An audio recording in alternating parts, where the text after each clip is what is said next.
तो welcome friends, ठीक है, आपका इस एपिसोड में स्वागत है।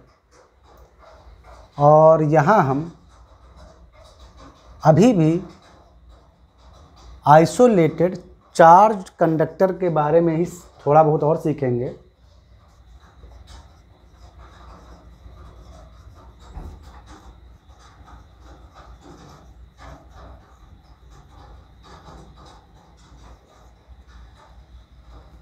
देखो, सपोज करो कि हमारा जो कंडक्टर है वो कुछ ऐसा है,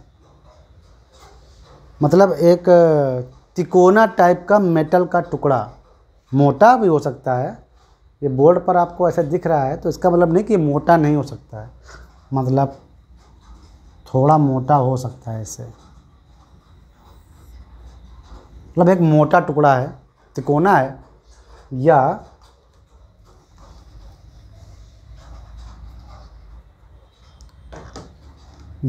किसी और शेप का भी हो सकता है ऐसे। ये कोई मेटल का एक टुकड़ा है, यानी एक कंडक्टर है, मोटा है, ठीक है, थोड़ा मोटा है, पन्नी जैसा नहीं है, मोटा है। आइसोलेटेड चार्ज कंडक्टर है, लेकिन इसका जो सरफेस है वो स्फेरिकल टाइप का नहीं है, मतलब यूनिफॉर्मली सरफेस, इसका यूनिफॉर्म सरफेस नहीं है। कहीं कहीं पर सरफेस पॉइंटी है, कहीं कहीं पर दबा हुआ है, ऐसा। समझ में आया? तो अगर हम इस कंडक्टर को एक चार्ज देते हैं Q, मान लो हमने इसको पॉजिटिव चार्ज दे दिया, तो वो चार्ज जो Q है वो उसके सरफेस पे आ जाएगा। अगर जो पॉजिटिव चार्ज आपने दिया है वो इस मेटेलिक कंडक्टर के अंदर तो रह नहीं पाएगा, वो तुरंत बाहर आ जाएगा, तो इसके इनसाइड में इलेक्ट्रिक फील्ड 0 हो जाएगा। ये बात आप जानते हैं, अच्छी तरह से सीखा है अभी, कि आइसोलेटेड कंडक्टर को चार्ज देंगे तो सारा चार्ज सरफेस पर आ जाता है। लेकिन एक चीज़ देखिए, यहाँ पर जो सरफेस है ना वो यूनिफॉर्म नहीं है। जैसे स्फेयर आप देखते हैं ना, स्फेयर तो सरफेस पूरा यूनिफॉर्म था, तो जो चार्ज जो आप देंगे वो जब सरफेस पे जब आएगा, इसके पहले वाले एपिसोड में जैसे हमने देखा, तो जो आप चार्ज देंगे वो यूनिफॉर्मली, अगर आप Q चार्ज इसको भी दें तो वो भी इसके सरफेस पर आएगा, लेकिन वो यूनिफॉर्मली डिस्ट्रीब्यूटेड होगा, मतलब सब जगह एक समान चार्ज डिस्ट्रीब्यूट होगा। लेकिन यहाँ पर जो पॉइंटी एरिया होते हैं वहाँ ज़्यादा चार्ज हो जाता है, ठीक है। जो प्लेन एरिया होते हैं वहाँ कम। ये देखो दबा एरिया है, थोड़ा मान लो ऐसे ये दबा हुआ है, तो यहाँ पर भी काफ़ी चार्ज आ जाता है। ये चार्ज जो Q है ये पॉइंटी जगह पे ज़्यादा हो जाता है। जहाँ पर सरफेस में कर्वेचर आता है वहाँ पर हम देखते हैं कि एक्सपेरिमेंटली हमने चेक किया तो वहाँ पर चार्ज का अमाउंट ज़्यादा मिला।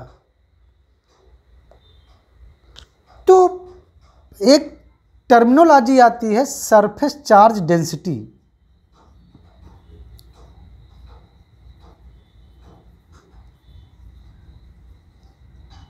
सरफेस चार्ज डेंसिटी, इसको सिग्मा से डिनोट करते हैं।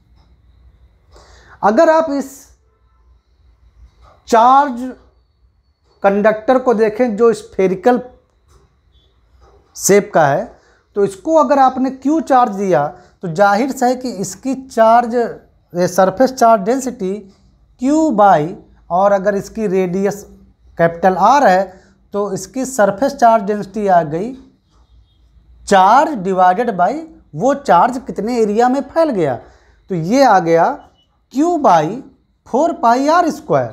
अगर आप इसको देखें, इसकी सरफेस चार्ज डेंसिटी आ गई इतनी, और ये यूनिफॉर्मली है क्योंकि ये पूरा जो चार्ज है जो आपने जो Q दिया ये पूरे सरफेस पर यूनिफॉर्मली फैल जाएगा। लेकिन इस केस में ऐसा नहीं है। यहाँ पर देखिए, ये जो पॉइंटी एरिया है, यानी जो कर्वेचर, शार्प कर्वेचर वाले, यानी हाई कर्वेचर वाले जो एरिया हैं, ये वाला, ये है ना, ऐसे जो ऐसे एरिया हैं वहाँ पर चार्ज की अमाउंट ज़्यादा होती है, वहाँ पर ज़्यादा चार्ज जमा हो जाता है।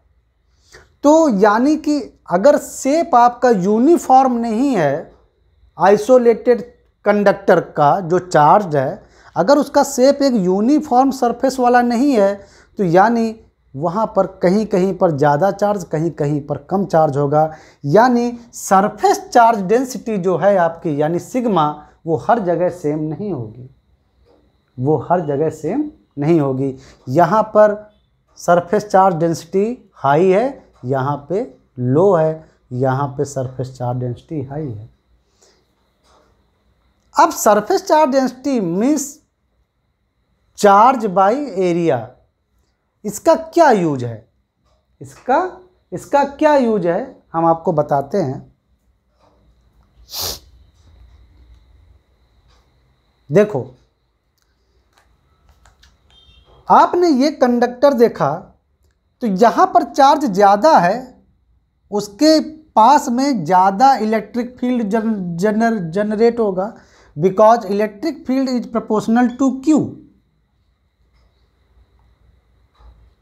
पढ़ा है ना formula, E equal to 1/4πε0 Q/r²। अगर किसी चार्ज Q से R डिस्टेंस पर इलेक्ट्रिक फील्ड निकालो तो ऐसे निकालते थे, डायरेक्शन के साथ, अगर अथवा न्यूमेरिकल वैल्यू ये। तो इलेक्ट्रिक फील्ड की जो वैल्यू होती है वो चार्ज के प्रोपोर्शनल है। जितना ज़्यादा चार्ज उतनी ज़्यादा इलेक्ट्रिक फील्ड प्रोड्यूस करेगा वो अपने पास में। तो यानी इलेक्ट्रिक फील्ड जो आएगा वो हाई सरफेस चार्ज डेंसिटी के पास ज़्यादा आएगा और लो सरफेस चार्ज डेंसिटी के पास कम आएगा। यहाँ पर ज़्यादा चार्ज जमा हुआ है तो इसके पास, इस सरफेस के पास इलेक्ट्रिक फील्ड हाई होगा, और जहाँ पर चार्ज जिस सरफेस सेक्शन में चार्ज कम है वहाँ उसके पास इलेक्ट्रिक फील्ड कम जनरेट होगा। ये सब क्यों हो रहा है? क्योंकि कंडक्टर का जो शेप है वो यूनिफॉर्मली नहीं है, बिल्कुल इसकी तरह। वहाँ पर कुछ जो सरफेस हैं उनका रेडियस ऑफ कर्वेचर बहुत हाई है। तो ऐसी जगह इलेक्ट्रिक फील्ड कैलकुलेट करने के लिए हम यूज करते हैं सरफेस चार्ज डेंसिटी, यानी उस एरिया में चार्ज उस एरिया के पास और डिवाइडेड बाय एरिया। देखो क्या करते हैं हम, जैसे ये एक सेक्शन लेते हैं जहाँ पर चार्ज है, या आप ये सेक्शन ले लो और उसको थोड़ा जूम करो। जूम मतलब ऐसे। इस एरिया पर मान लो सरफेस चार्ज डेंसिटी है आपकी सिग्मा। यहाँ पर जो सरफेस चार्ज डेंसिटी है वो यहाँ की सरफेस चार्ज डेंसिटी से डिफरेंट होगी, क्योंकि यहाँ पर चार्ज का कंसंट्रेशन हाई है। तो हमने एक छोटा सा सरफेस लिया उस पूरे कंडक्टर पर और उसको थोड़ा जूम किया। यहाँ पर चार्ज डेंसिटी है सिग्मा, यानी यहाँ पर चार्ज जो ज़्यादा भी हो सकता है, कम हो सकता है, यानी इस एरिया में चार्ज Q डैश जो कि इतने में चार्ज है अपॉन ये एरिया A डैश, ये यहाँ की चार्ज डेंसिटी है। यहाँ की चार्ज डेंसिटी अगर आप छोटा सा एरिया लो तो यहाँ पे जो चार्ज मान लो Q डबल डैश है तो अपॉन यहाँ का एरिया छोटा सा A dash, A double dash, यानी ये डिफरेंट है। यहाँ पर डैश कर दो, यहाँ पर डबल डैश कर दो। यहाँ का सरफेस चार्ज डेंसिटी यहाँ के सरफेस चार्ज डेंसिटी के इक्वल नहीं होगा, क्योंकि ये एरिया शार्प है, ये एरिया थोड़ा प्लेनर है। तो इलेक्ट्रिक फील्ड अलग अलग निकालते हैं, यानी यहाँ पर अब इसकी तरह हम सिंपली एक आराम से नहीं निकाल सकते इलेक्ट्रिक फील्ड। हमको जहाँ पर अलग अलग डिफरेंट चार्ज डेंसिटी हैं वहाँ पर अलग अलग इलेक्ट्रिक फील्ड निकालना होता है। तो देखते हैं कि इलेक्ट्रिक फील्ड चार्ज डेंसिटी से कैसे निकालते हैं। देखो, जैसे आप यहाँ इस ये सेक्शन को आप ज़रा जूम करो और मान लो कि इस सेक्शन में केवल मतलब इस सरफेस में, इतने सरफेस में चार्ज डेंसिटी है सिग्मा। ठीक है, क्या करो, इसको जूम करो और इसमें एक बहुत छोटा सा एरिया लो ये, और वो एरिया मान लो है आपका DA। कितना एरिया है? DA। अब एक गॉसियन सरफेस बनाओ जो कि इस एरिया को वो कवर कर ले, यानी इतने में जो चार्ज है उसको कवर करे। इतने में पहले बताओ, पहले चार्ज कितना होगा? इतने में चार्ज होगा, मान लो वो DQ, तो DQ equal to charge density into area, because surface charge density क्या होती है? Charge by area.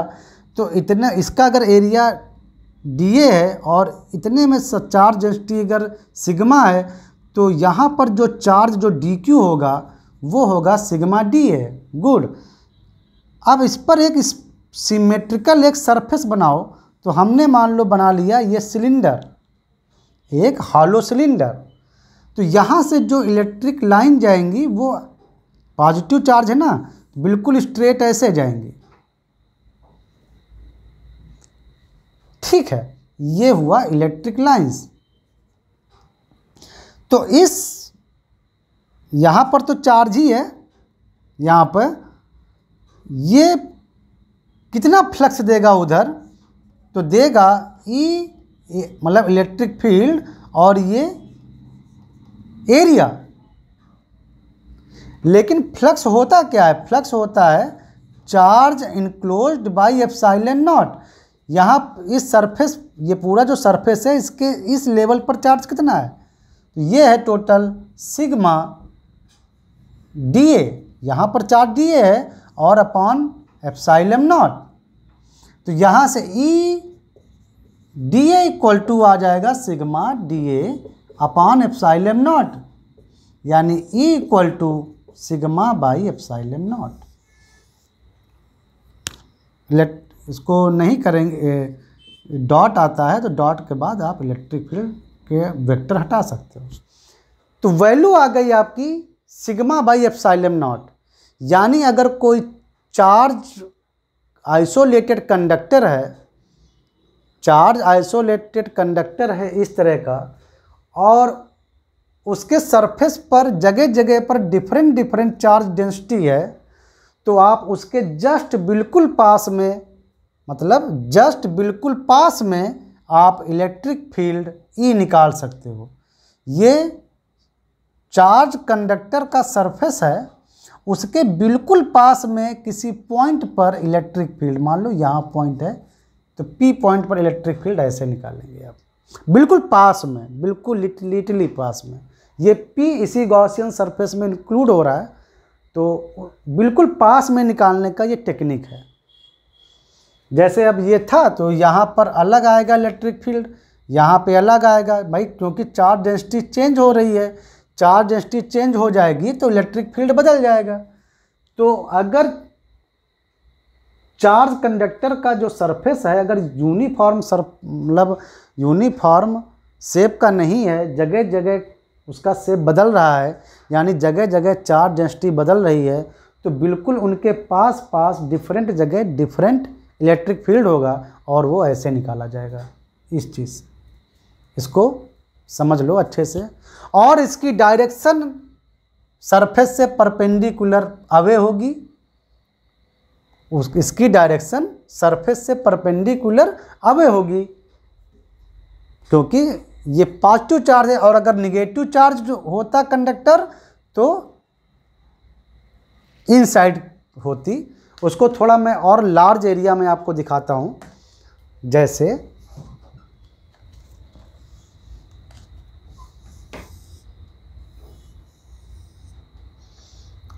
ये एक आपका इस शेप का मान लो एक आपका कंडक्टर है और इसको आपने चार्ज Q दिया है। अब ये चार्ज जगह जगह फैल जाएगा, कहीं पे ज़्यादा जमा होगा, कहीं पे कम जमा होगा, यूनिफॉर्मली डिस्ट्रीब्यूट नहीं होगा क्योंकि सरफेस में कर्वेचर है। तो हर जगह सरफेस चार्ज डेंसिटी अलग अलग होगी, यहाँ अलग होगी, इस जगह अलग होगी, इस जगह अलग होगी। तो बिल्कुल उसके पास जो इलेक्ट्रिक फील्ड जो आप कैलकुलेट करना चाहें, जैसे इसके पास ये, इसके पास ये, यहाँ पर अगर आप इलेक्ट्रिक फील्ड जनरेट मतलब कैलकुलेट करना चाहते हैं तो इस सरफेस पर आपको सरफेस चार्ज डेंसिटी पता होना चाहिए, तो आप उस फार्मूले से निकाल लेंगे। यहाँ पे निकालना चाहते हैं तो इस पॉइंट पर आपको सरफेस चार्ज डेंसिटी पता होना चाहिए, आप निकाल लेंगे। इस पॉइंट पर निकालना चाहते हैं तो इस जगह पर आपको सरफेस चार्ज डेंसिटी पता होना चाहिए, तो आप निकाल लेते हैं उस फार्मूले से। अलग अलग सरफेस चार्ज डेंसिटी हर जगह होगी तो अलग अलग इलेक्ट्रिक फील्ड आएगा बिल्कुल पास में अगर आप निकालना चाहें। उसकी डायरेक्शन, तो मान लो अगर आपने पॉजिटिव चार्ज दिया है तो हर जगह जो डायरेक्शन आएगी वो सरफेस के परपेंडिकुलर आएगी।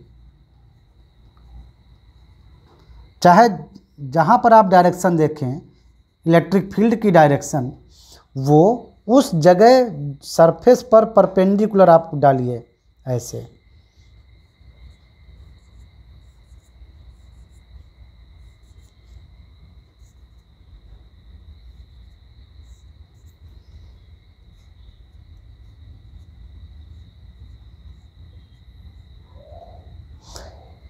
इसका मतलब कंडक्टर के पास जो इलेक्ट्रिक फील्ड होगा वो उसके सबसे पास वाले सरफेस के परपेंडिकुलर डायरेक्शन में होगा, अगर उसका शेप यूनिफॉर्मली नहीं है। यहाँ पे क्या है, यहाँ तो आपको पता है कि बिल्कुल रेडियली आउटवर्ड है क्योंकि इसका बिल्कुल यूनिफॉर्म सरफेस है और वो सब सेंटर पे आपको मिलेगा आके ऐसे। अगर आप उसको पीछे ड्रॉ करें तो वो सेंटर पे मिलेंगे। लेकिन अगर शेप उल्टा पुल्टा है या टेढ़ा मेढ़ा है कंडक्टर का, तो फिर हर जगह इलेक्ट्रिक फील्ड की जो डायरेक्शन होगी वो उस सरफेस पर परपेंडिकुलर डालिए उसके पास में। जैसे यहाँ आप निकालना चाहते हैं इलेक्ट्रिक फील्ड की डायरेक्शन, तो इस जगह के परपेंडिकुलर डायरेक्शन में, ठीक है। अगर पॉजिटिव चार्ज है तो, और अगर निगेटिव चार्ज होता तो ये सब इनसाइड होता। तो ये बहुत इम्पॉर्टेंट आपको चीज मिली है, electric field equal to sigma by epsilon naught. और ये किसके लिए सही है? आइसोलेटेड चार्ज कंडक्टर के लिए सही है, कंडक्टर के लिए सही है, ठीक है। चलो मिलते हैं नेक्स्ट एपिसोड में, ठीक।